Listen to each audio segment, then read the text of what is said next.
What's up, guys? Welcome back to the Lean and Mean Academy, where we talk about one truck, big profits. In today's video, I got a special guest, Cody Yarbrough from Southeast Soft Wash, down in his compound, coming to us all the way from down there where they make them pristine rigs. So here's the thing. Today's video is about why you got to become just a bit blue collar to be successful in pressure washing. What's up, Cody? How you doing down there?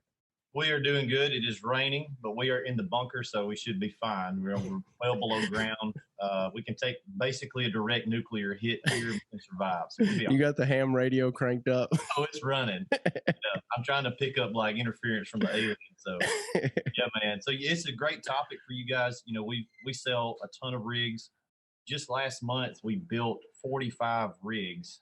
Last month, trailers, skids, and me and Aaron were talking earlier. This topic is, we get guys from all walks of life. You know, we get blue collar guys, which is kind of where my background. We get white collar guys. We get, you know, guys that are coming out of lawyering and retired. We got retired pharmacy guys and all kinds of people. And some of them struggle with this piece of the business. Some of them do great, but it's the ones that struggle that, man, they'll let something really small, it just kills them. So that's what we're going to talk about today. And so when we go into this, I want to touch on, you know, just some of the little issues that pop up. And I forget about this because I have a place here in my town that has pressure washing equipment pretty readily available. A lot of guys in Florida have some of that, something close by. Obviously, if they live near you, they can probably call in and, you know, buy a hose or something if you got it. But before we jump into this, Cody and I have an event coming up, the Serious Starter Boot Camp. Got, as always, about 20 spots. We got a guy call yesterday wanting to buy a ticket. If you guys want to buy a ticket here recently, want to know if we're going to do it again. Well, we are. And I'm going to put the link in the description, guys, if you want to get your tickets. When are we going to do this? This is like late May. We said the 20th and 21st weekend of May. So it'll be Friday and Saturday. It'll be here at our facility in Roanoke, Alabama. Perfect. So we're going to be training. You're going to be taking on the technical on day one, teaching all about safety. Tell them a little more about that. Yeah, so day one's pretty intensive.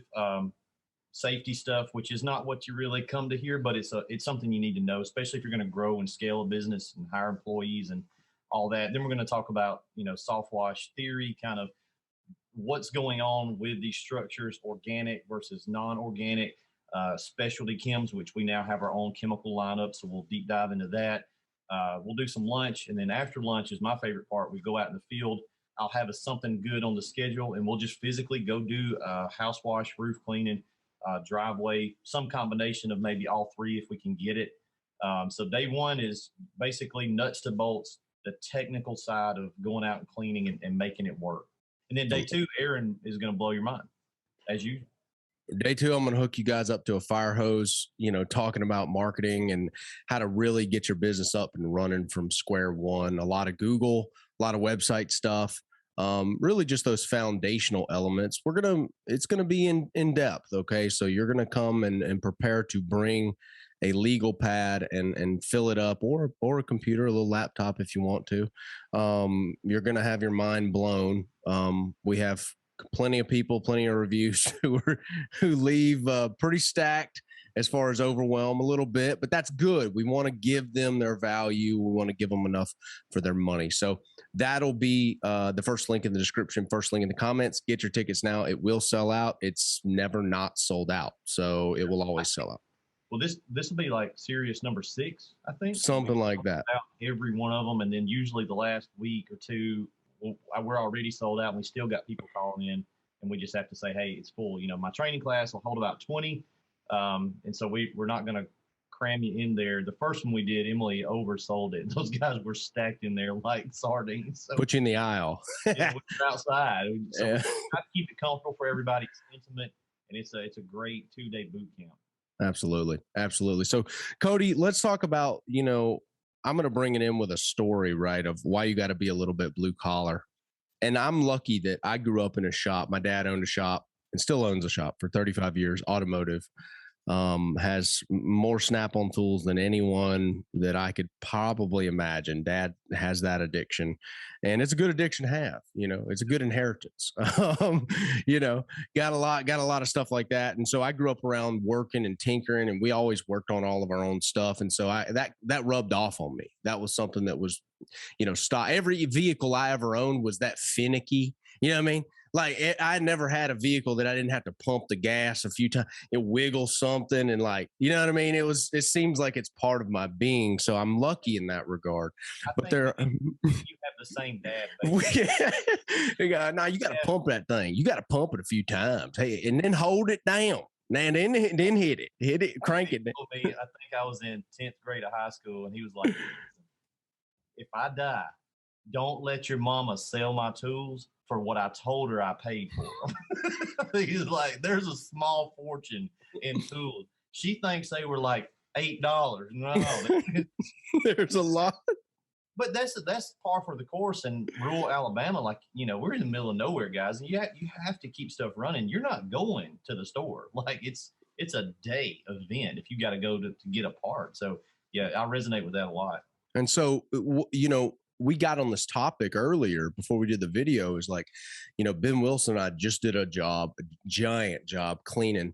But in a lot of my video, I forget that I don't show the little, they're not giant things, but just little things that we have to overcome on the day, right? So winter came through, and one of my valves on my blend manifold, it was a little Pentair valve, came with this. I came with it, and they ran good for a little while. Well, it had a hairline crack, right? The notorious hairline crack, air leak, shut the whole thing down. So I pulled it all out. I had to batch mix, and overnight I'm working on this thing, getting it tinkered up, making sure there's no air leaks. I'm gonna batch mix, right? I'm going back to like the caveman days of what we do. Okay. And when you commit to this, you're like, Aaron, you really go batch mix? Yes, I'm going to batch mix it. Screw it. You know what I mean? So you do it. And I got all these tools out, and then we get there, right? And we don't have enough hose because this rich person's got a lot of property, and you got to have a lot of hose just to get to that pool area, right? So we had to go get another hose. Well, we're very lucky that we had a store that had pressure washing hose Right. up the street, or otherwise we'd be shut down. So talk about a little about how this business is very maintenance intensive, and you got to be a bit blue collar, a bit Yep. MacGyver on your feet, you know what I mean, to make it work. Yeah, you really do. And the good news is most of the things that can and will fail are cheap. And it's especially on our rigs that we build. I've been in the field since 2004, 11th grade of high school. Um, so I've built our stuff easy to work on. So it's right there, it's accessible, and that's a huge deal. But whether you build your own or get a rig from somebody else, and it's difficult to work on, but it's usually a cheap part. So most of the stuff, individual parts, are fairly affordable. And like you said, something like a cracked valve, it's not a bad idea to keep a spare valve. A check valve can fail. They can go out on you. We use a lot of electric pumps, so 12 volt or 24. I keep, even on my truck, I keep an entire spare 12 volt and an entire spare 24 volt in the box, because it's quick to change. But if you don't have one, you're shut down, and we may be doing a job that's an hour drive, and so we're going to drive all the way back to the shop for something that I could have changed in 5 minutes if I had the part. Some basic tools, an adjustable wrench, a couple screwdrivers, true blue, some sealant, stuff like that. It can shut you down. And I've had the same thing with hose before. We got a lot of these lake homes near us. 200 feet on the reel is plenty, 99% of the time. But I learned to keep another 100 foot behind the seat of the truck that I could quick couple on, because you don't want it on there all the time. You're going to put excess strain on the system. But it'll be fine for one job. If you need it, you obviously got to have it. So little things like that you just you can't really foresee all of them, but you kind of start learning, what is going to happen. And you're not going to keep a spare pressure washer on the back of the truck, but You I might keep do. a I spare do, by the way. that Max has got like 2 units on 2 units, maybe. unloader. You know, an unloader is $100 part, couple of connections, and you can replace an unloader in the field pretty easily. Right. So we get guys that call and they're super frustrated because they're out there on a job, and that's when it's gonna fail. And they're like, I'm trying to work. Like, I get it, dog, but two is one is none. All right. You got to have two of everything. Redundancy, especially for the cheap stuff, right? You don't want to have two trucks sitting there ready to go unless you're just bougie like that. But especially the cheap stuff. I need my brother here. You say that two is one is none. He's that Coast Guard guy, you know. Like redundancy, redundant, you know, he's all about it. And it's true, man. It's to a pain, because here's the thing, Cody's right. Whenever you get on site and whenever pressure is applied, that's when the thing is going to be revealed. Right. So it's like, you know, I was telling Ben the other day, like some of the hoses, they're about ready. All right. Like, I'm like, all right. I was like, we're going to crank this dude up. I hope my hose don't blow. And it didn't. But I knew I can look at them. You can start looking at some of the fittings and some of the stuff, and they look a bit rough. They've been drug around. Those hoses, you know, as soon as you apply pressure and you lock down that ball valve, pow, I mean, it's going to go, right? And that's when you need that other stuff. It's never going to reveal itself to you while you're at home sitting and you're done with the job. It's not going to do that. It's not like a vehicle, you know what I mean, where it's sitting in the driveway, you try to crank it, and it's, you know what I mean, it's always when you're somewhere inconvenient does your pressure washer soft wash rig go down in a customer's driveway. That's when it happens. Yeah. And another good thing about our industry, guys, is the margins are so good. You know, if you're running a good rig, a good truck, and you're in a good area, and you're at, you know, we've got the 6-figure club in the inner circle. We got tons of guys making 6-figure. You know, 150,000 a year, very doable. Put $5,000 back into your stuff a year and have you some spare. We get, here's a good example. We get guys that call and they need a pump. Well, a few weeks ago, we were out of pumps. They were on the way, but we just didn't have any right here. We had a few, but they were going on rigs. We couldn't sell any online. And dude was like, I've got to have a pump. I said, well, why don't you already have a spare pump, right? It's $100. You're running a 6-figure business, so keep that $100 heartbeat of your system in your garage. And then when your pump dies in 3-4 months, you slap the other one on. Then you reorder the one to backfill that reserve spot. But if you're running hand to mouth like that all the time, I promise you, it's going to mess you up one day, and you're going to kick yourself because you didn't think ahead. My granddad owned a logging company. He would spend tens of thousands of dollars a month on maintenance. You might spend $10,000 a decade on maintenance in our industry.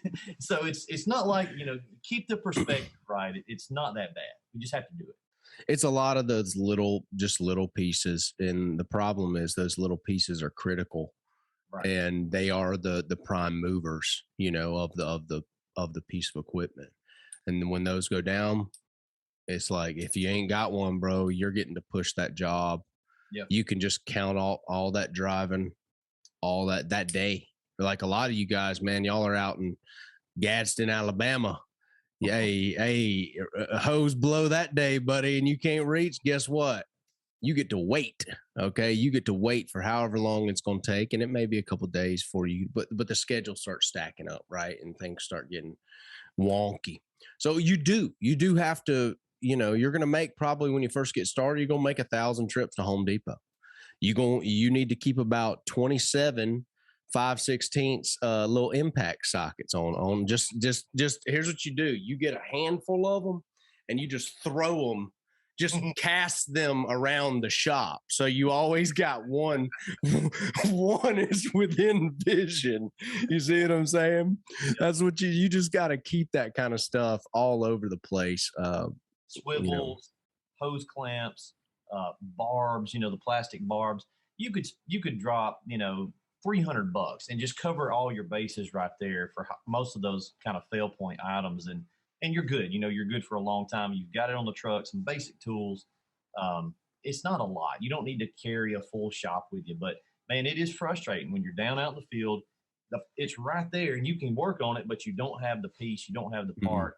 And like I said, if it's an expensive thing, okay, you make that decision as to, do you want to wait till it goes out? Pressure washer is a good example. If I run a pressure washer for 2, 3 seasons, even if it's still running fine, I'm going to snatch it off the rig that winter, put it in the garage as a backup. I'm going to go ahead and put a brand new pressure washer on the truck because I need to spend a little money. That's I how you don't, got to operate. yeah, we were talking about this earlier. NASCAR. I'm not a NASCAR guy, even though I live in Alabama, right? Everybody, we want to go fast. I got it, right? But what's the critical back end of a successful NASCAR company, a owner and a driver? What's that piece nobody thinks about? Pit crew. Pit crew, baby. Can't win a race without a pit crew. You ain't going to Daytona without a pit crew and a crew chief. They got tryouts for pit crews, man. Like serious business. Serious. You got to have it. You've got to stay running. So the fun part is spraying that yang and getting that check, right? The back end is tinkering, keeping stuff operational. And it's just like you said, driving a car, you're always kind of listening to how your rig's running. You're making like mental notes. Okay, I probably need to swap that out. Barb, on the ball valve, that fitting's a little rough. It's going to get to where it don't want to quick connect back in. Mm-hmm. I got a drip, a leak. I need to swap that swivel out this weekend. It's quick. It's easy. You just got to do it. Yeah, you just got to do it. It's just a maintenance intensive business. And like I said, you guys who are first getting started, don't be frustrated. I mean, I know it's frustrating, but don't let it take you out of the game, because if you're not used to doing some of this stuff, you're going to have a learning curve. If you're not used to turning a wrench and kind of being quick on your feet with figuring out a workaround, because I was going to put a whole new blend manifold on there, and it was Sunday night and the job was at 1. And you've seen those boxes, those 12-volt boxes. It's not easy to get all that stuff in there and route it, bro. And I was just like, screw it, we're batch mixing. I was like, he's gonna have to roll with it. So we just moved. We moved on the fly. We got it done. We got it done real good, because what we did is we started with the roof, the hottest mix we had. We started absolutely. So we knew that we had to treat the patio in the back. We were gonna just basically soft wash that and then ball valve it, because it wasn't bad at all. So what we did is we had our batch. We had it about 40 gallons of bleach, and then we hit it with another 40 of water. We had a 6%. We did our whole roof area. Then we started stepping down. We said, all right, we got how much more bleach we got, how much more. Okay, now we're going to add a little water to it. Now we're going to go to the patio. Boom. And we just stepped it down. But here's the thing, like, we've been doing this a while. So we knew the planning of what we needed to do and what strength we needed where. And a new guy is not going to be able to figure that out. Like, you've done it. I've done it before too. That's how I used to do it back in high school, man. I'd go out and I'd have like a roof and house wash. And the plan was, I'm going to put 75 gallons of 6%. I know I'm going to be down to about here at the end of that roof. And then I'm going to add volume of water back, which is going to get me enough volume to finish the next task and also reduce the ratio down to where I need it to be. And it works most of the time, but you've got to be like, have some experience to do that. And you're still going to mess up sometimes because it took more than you thought on the roof. And now you're like, holy crap, I got just a little bleach. It's going to be too weak. I got to go to Wally World, throw some onesies in there. Yeah, we were talking about this the other day. I went and bought a Land Rover Defender, talking about maintenance intensive. And the meme of maintenance intensive. I've got twin boys, 14. They're about to be 15. And they're both pretty squared away young men, but one of them's a little more than the other. That's just the nature, they're just different. So Preston, he's going to be if I were to give one of them a wash truck and think he'd be all right, it's going to be old Preston, because trying to haul this thing back on one of those travel little trailers with the ratchet thing goes around the tire. Well, it's got big old mud tires and it just wasn't big enough. So I'm standing there. I'm like, dang, what am I going to do? And Preston, 14-year-old boy, said, Dad, just let a little air out of the tires. I was like, I've actually done that before, but in the moment, I wasn't thinking of that. I was thinking, use the winch and pull it, because it wasn't but just a little bit. Preston, 14 years old, he's got that about him. And some guys just get it natural like that. But if you don't have that muscle, the way you build that muscle is to exercise it. If you're uncomfortable with that stuff, don't avoid it, because it's going to bite you in the butt. Lean into it, start tinkering, understand your rig. And then you'll know, like, hey, I can fix this 3 or 4 different ways I can get back running.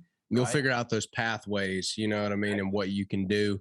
Worst case scenario was batch mix, right? Well, we Right. did it, but we had to make the best case out of the worst case. So that's how we did it, right? We tiered Right. it out. We made the plan when we got on site. What do you want to hit first? Which determined where I park on Right. the estate because of hose, right? Well, okay, we're going to back out and we're going to come around here. Then we're going to hit the front last.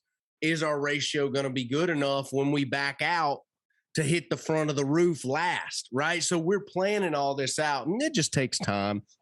Yeah, it's fine. Takes time to figure out that. But look, guys, if you want to join us at the Serious Starter Boot Camp coming up in late May, Cody Yarbrough and myself gonna sell out. We're gonna do it up for you guys. It's gonna be a great event. We provide lunch both days and an intensive training on both days. It'll be in Roanoke, Alabama, at the Southeast Soft Wash headquarters. You can take a look at all the rigs, take a look at everything they have to offer down there. It'll be the first link in the description, first link in the comments. I'll see you there. Bye.